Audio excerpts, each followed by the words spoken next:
fact, men can be high maintenance too. And I'm not just talking about the guy I once dated who asked me to shave his back.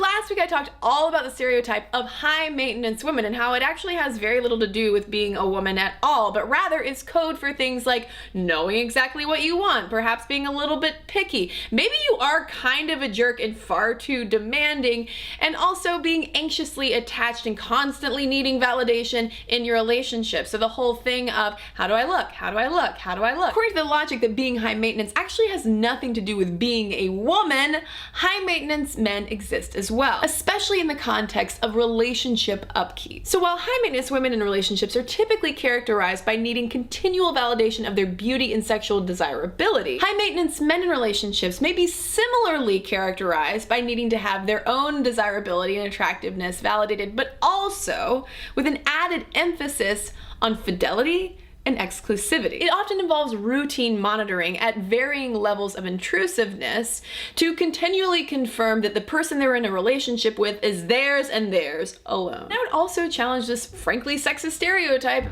of men being super low maintenance because all they need is beer, football, and video games to get along as being all that low maintenance. In certain situations, if you're incommunicative, disengaging, and passive, it actually takes a lot more work for the other person to find out what you really need and whether or not they really desire you. It's not just men who are guilty of doing this, but these stereotypes are examples of how we have pigeonholed men and women into these gendered stereotypes of how we function in relationships, when really what matters isn't who's doing it, but how to fix it and what actually is going on.